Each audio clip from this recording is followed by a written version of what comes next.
በተለያዩ ማህበራዊ ሚዲያ ላይ መነጋገሪያ የሆነውና ብዙዎች እየተቀባበሉት የሚገኘው ጉዳይ የነብይ እዩ ጩፋ ሌላኛው ተግባር ነው። የክራይስት አርሚ ቤተክርስቲያን መስራችና የጴንጤቆስጣል አብያተ ክርስቲያናት ምክትል ፕሬዝዳንት የሆነው ነብይ እዩ ጩፋ ዛሬም እጅግ አነጋጋሪ የሆነ ተግባርን በአደባባይ ፈጽሟል። ነብዩ የፈጸመው ድፍን የኢትዮጵያ ሕዝብን ያነጋገረው ተግባር ምን ይሆን? በዝርዝር ይዘናል። በቆይታችሁ ታደምጡታላችሁ። በሌላኛው መረጃችን የሰው ልጅ ህይወቱ በሞት እንደሚደመደም ቢያውቅም መቼና እንዴት ባለ መልኩ የሚለውን ግን መገመት አይችልም። ሁሉ ነገር በቅስፈት ሲጨልም፣ በአፍታ ጊዜ እስትንፋስ ሲቋረጥ እጅግ የሚያሳዝን ነው። ሰላም የዋለው መንደር በለቅሶና ዋይታ ተደባለቀ። ደህና የዋሉ ሰዎችም ከዓይን ጥቅሻ በፈጠነ አፍታም ከመሬት ተሰወሩ። የቀድሞው አደጋ የፈጠረው ጠባሳ ሳይሻር፣ የሞቱት ሳይረሱ አስክሬን አግኝተው ቀብረው እርም ያላወጡ ሰዎችም እንባቸው ሳይደርቅ በጎፋ ሌላ ሀዘን የሚጥል ተግባር ተፈጽሟል።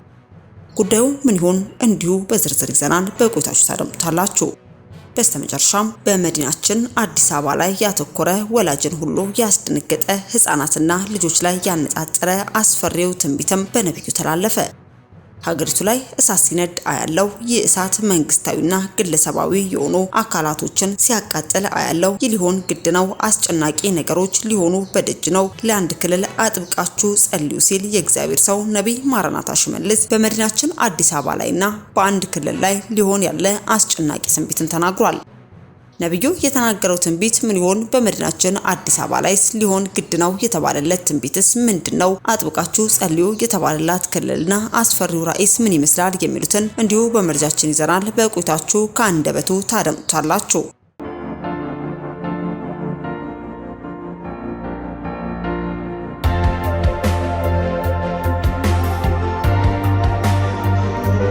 ወደ መረጃችን ስናልፍ ክረምቱ ለአዝርት የሚሆን ዝናብ ብቻ ሳይሆን ለጥፋት ምክንያት የሆነ ዝናብም አውርዶ በርካቶች ላይ መለሱ አሸልበዋል። እንደ እናት እቅፍ የምትታመነው መሬትም በጎፋ ዞን ግን መታመን የከበዳት ይመስል ተነዳ ብዙዎችን ውጣም ቀርታለች።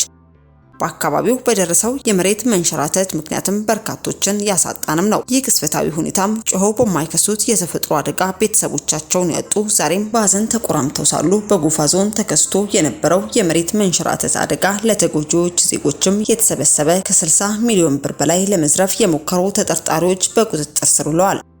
በደቡብ ኢትዮጵያ ክልል ጎፋ ዞን ገዜ ጎፋ ወረዳ ኪንቾ ሻቻ ጎዝዲ ቀበሌ ሐምሌ 15 ቀን 2016 ዓ.ም በተከሰተው የመሬት መንሸራተት አደጋ ሰለባ ለሆኑ ዜጎች የተሰበሰበ ከ60 ሚሊዮን ብር በላይ ለመዝረፍ የሞከሩ ተጠርጣሪዎች በቁጥጥር ስር መዋላቸውን የዞኑ መንግስት ኮሙኒኬሽን አስታወቀ።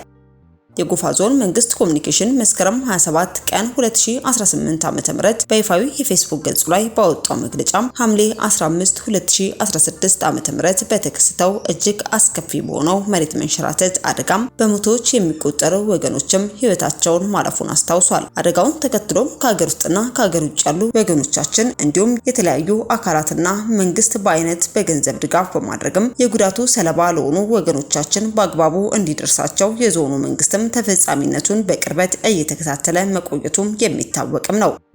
ሆኖም የሀገር ውስጥና የዓለም አቀፍ ማህበረሰብ ለተጎጂ ህብረተሰብ ክፍሎችም የለገሱትን ድጋፍ ወደ ኪሳቸው ገብቶ ካልበለጸገን በሚል አስተሳሰብ የተጠመዱ አካላትም ይህን አስነዋሪ ስብዕና የጎደለውን ተግባር ለመፈጸም የወጠኑት ውጥንም አልተሳካም።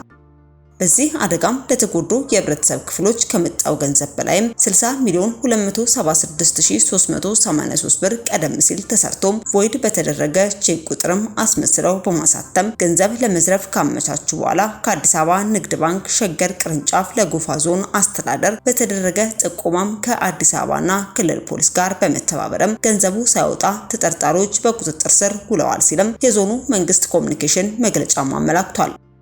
መግለጫው አክሎም በተለያዩ ሚዲያዎች ለህብረተሰቡ ትክክለኛና ተጨባጭ መረጃ ከመስጠት ይልቅም የሚያወዛግብ መረጃ የሚያስተላልፉ ሐሰተኛ ማህበራዊ ሚዲያዎች ከድርጊታቸው እንዲቆጠቡ ማሳስቧል። በደቡብ ኢትዮጵያ ክልል ጎፋ ዞን ገዜ ጎፋ ወረዳ ኬንቾ ሻቻ ጎዝዲ ቀበሌም ሰኞ ሐምሌ 15 2016 ዓ.ም በተከሰተው የመሬት ናዳም ከ200 በላይ ሰዎች ህይወታቸው ማለፉም አይዘነጋም።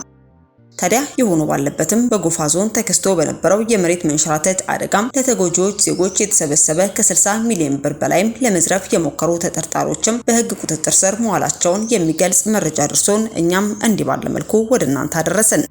አስከትለን ወደ ያዝንላችሁ መረጃችን ስናልፍ በተለያዩ ማህበራዊ ሚዲያ ላይ መነጋገሪያ የሆነውና ብዙዎችም እየተቀባበሉት የሚገኘው ጉዳይ ቲክቶክ በተሰኘ ማህበራዊ ገጽ ላይ ከ2.2 ሚሊዮን በላይ ተከታይ ያፈራውና በተለይ ደግሞ ከዚህ በፊት የነበረውን እግዚአብሔርን እጅግ የማይወደው ተግባር ውስጥ እንደነበር በመናገር በብዙዎች ዘንድ መነጋገሪያ ከመሆን አልፎ ከዚያም አስከፊ ከሚባል ኃጢአት ልምምድ ውስጥ በመውጣትም በግልጽ በተለያዩ ሚዲያዎች ላይ በመናገር የሚታወቀው ወጣት አዶናይ በትላንትና ዕለት የክራይስት አርሚ ቤተክርስቲያን መስራችና ባለራዕይ ከሆነው በቅርቡ ደግሞ የጴንጤቆስጣል አብያተ ክርስቲያናት ህብረት ምክትል ፕሬዝዳንት በመሆንም ከተሾመው ነብይ እዩ ጩፋ ጋር በመገናኘት ያደረጉት ቆይታ የብዙዎችን ትኩረት ያገኘ ሲሆን ለመገናኘታቸው ምክንያት የነበረው ደግሞ አዶናይ የተባለው ወጣት በጎዳና ላይ ይኖሩ የነበሩ 3 ታዳጊዎችን ከጎዳና ላይ በማንሳትም የተሻለ ኑሮ እንዲኖሩ ለማድረግ እየጣረ መሆኑን እንዲሁም ነብይ እዩ ጩፋም ድጋፍ እንዲያደርግላቸው ድጋፍ ለመጠየቅ የነበረ ሲሆን ነብይ እዩ ጩፋም የገንዘብ ድጋፍን አድርጎ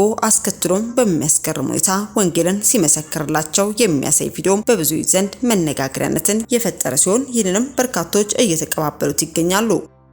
አዶናይም ከነብይ እዩ ጩፋ ጋር በነበረው ቆይታም በጎዳና ላይ ይኖሩ የነበሩ ልጆችን ከመደገፍ ባሻገር ደግሞ የነብይ እዩ ጩፋ አስደሳች ተግባር የሆነው መጽሐፍ ቅዱስን ሲመሰክርላቸው ተመልክተናል። በዚህም የሁላችንም ድርሻ የሆነውን ወንጌልንም እያንዳንዱ እንዲህ ባለ መልኩ እንዲመሰክር ስንል እኛም መረጃውን ወደ እናንተ ማድረስ ነው ወደድን።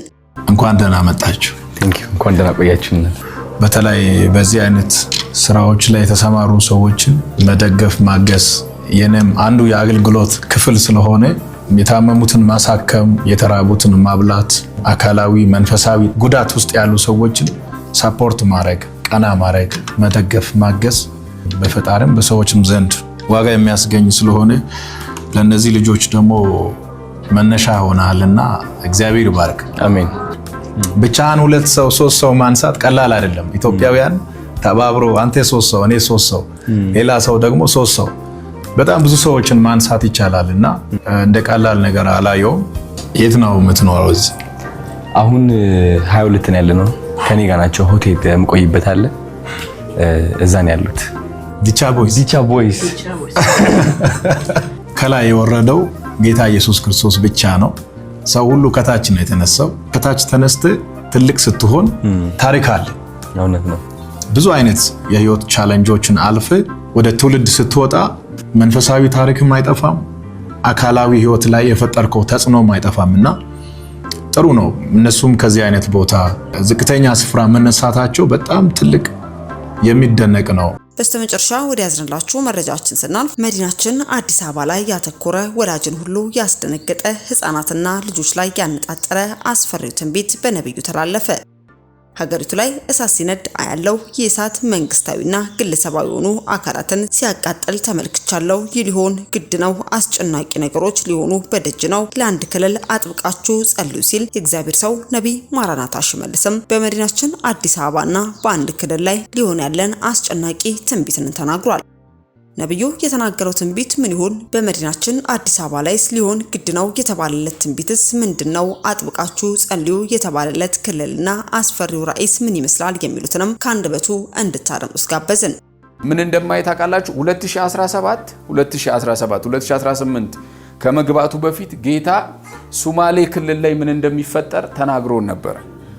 አሁን ስብከት እየሰማን እየጸለይን አብረን የእግዚአብሔርን ሐሳብ እየተካፈልን እዛ ክልል ላይ ሊትራሊ እሳት ሲነዳ ያለው 2017 ምንም ነገር ከመሆኑ በፊት ጌታ የተናገራለ። አሁንም በደንብ ስሙኝ። እሳት ክልሉ ላይ እሳት ሲነዳ ያለው የሚታይ እሳት ክልሉ ላይ ሲነዳ ያለው ይሄ እሳት ደግሞ መንግስታዊም ግለሰባዊም የሆኑ ተቋማትን ሲያቃጥል አያለው። እግዚአብሔር አምላክ እዛ ምድር ላይ የሚነሳውን እሳት ከባድ እሳት ይነሳል። እዛ ምድር ላይ የሚነሳውን እሳት መለኮታዊ በሆነ ጣልቃ ገብነት ያጠፋዋል። አሜን።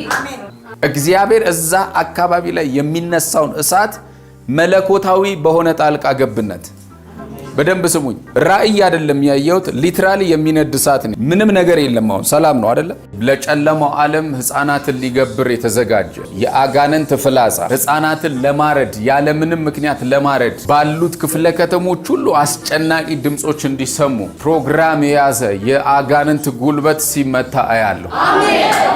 ለጨለማው ዓለም ለመሰዋት ደም ለማፍሰስ ከተማው ላይ ደም ለማፍሰስ ለጨለማው ዓለም ለመሰዋት ብዙ ሕፃናትን ሊትራሊ ማረድ ስላችሁ ማረድ በቢላ እንዲታረዱ በጩቤ እንዲታረዱ ፕሮግራሞችን ያደረገ የጨለማ ኃይል ሲነቀል አያለሁ። በጌታ በኢየሱስ ምድሪቷ ላይ የሚወጣው መስዋዕት ዛሬ ተከለከለ። ለጨለማው ዓለም ሕፃናትን ሊገብር የተዘጋጀ የአጋንንት ፍላጻ ሕፃናትን ለማረድ ያለምንም ምክንያት ለማረድ ባሉት ክፍለ ከተሞች ሁሉ አስጨናቂ ድምጾች እንዲሰሙ ፕሮግራም የያዘ የአጋንንት ጉልበት ሲመታ አያለሁ። ለጨለማው ዓለም ለመሰዋት ደም ለማፍሰስ ከተማው ላይ ደም ለማፍሰስ ለጨለማው ዓለም ለመሰዋት ብዙ ሕፃናትን ሊትራሊ ማረድ ስላችሁ ማረድ በቢላ እንዲታረዱ በጩቤ እንዲታረዱ ፕሮግራሞችን ያደረገ የጨለማ ኃይል ሲነቀል አያለሁ። በጌታ በኢየሱስ ምድሪቷ ላይ የሚወጣው መስዋዕት ዛሬ ተከለከለ። በጌታ በኢየሱስ ስም ዛሬ ተከለከለ። በጌታ በኢየሱስ ስም ዛሬ ተከለከለ። ለብዙ ሰዎች ዛሬ መፈታት ሆነ።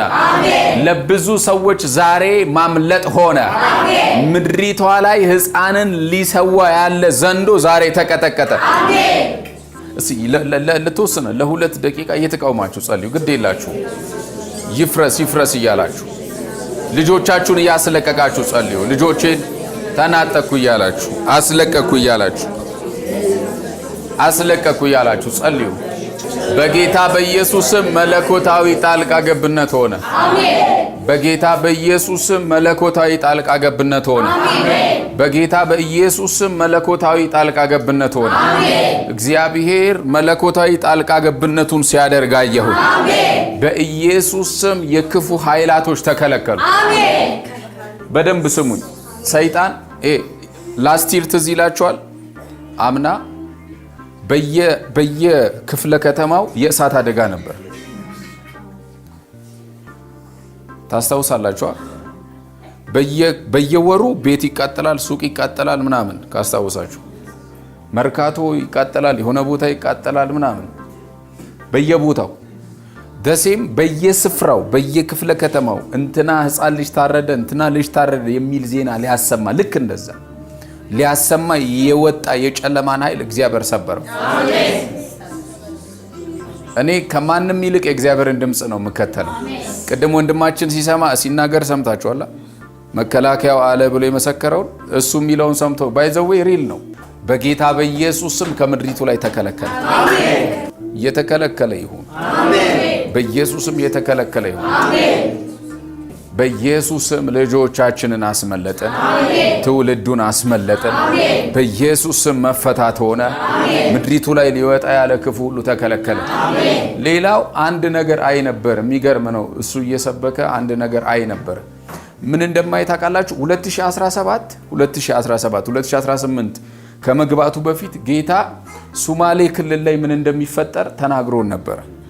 ገብታችሁ ዩቲዩብ ላይ ፕሮፌት ማራናታ ሽመልስ ብላችሁ ግቡና ይዩት።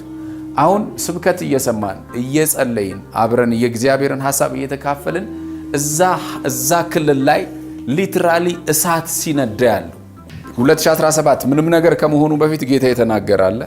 አሁንም በደንብ ስሙኝ። እሳት ክልሉ ላይ እሳት ሲነዳ ያለው የሚታይ እሳት ክልሉ ላይ ሲነዳ ያለው ይሄ እሳት ደግሞ መንግስታዊም ግለሰባዊም የሆኑ ተቋማትን ሲያቃጥል አያለሁ። እግዚአብሔር አምላክ እዛ ምድር ላይ የሚነሳውን እሳት ከባድ እሳት ይነሳል። እዛ ምድር ላይ የሚነሳውን እሳት መለኮታዊ በሆነ ጣልቃ ገብነት ያጠፋዋል። እግዚአብሔር እዛ አካባቢ ላይ የሚነሳውን እሳት መለኮታዊ በሆነ ጣልቃ ገብነት በደንብ ስሙኝ። ራእይ አይደለም ያየሁት፣ ሊትራሊ የሚነድ እሳት ነው። ምንም ነገር የለም። አሁን ሰላም ነው አይደለ? ስለ ኢትዮጵያና ስለ ኤርትራ ቢፎር ይሄ ቀለበት በሚደራረጉበት ሰዓት እኛ ትንቢት ስንናገር ነበር። የሚገቡበትን የሚያጋጥማቸውን ቻሌንጅ ጌታ ሲናገር ነበር። እግዚአብሔር ጣልቃ ይገባል። መለኮታዊ ጣልቃ ገብነት ይሆናል። በዛ ክልል ላይ ሊነድ ያለው እሳት በኢየሱስ ስም ይቆማል። በኢየሱስ ስም የእግዚአብሔር ጣልቃ ገብነት ይሆናል። ውድ የሻሎም ቲዩብ አድማጭና ተመልካቾቻችን ለሰዓቱ የያዝንላችሁ መረጃ ያደመጣችሁትን ይመስል ነበር። በሌላ አዳዲስ መረጃዎች እስከምንገናኝ መልካም ቆይታ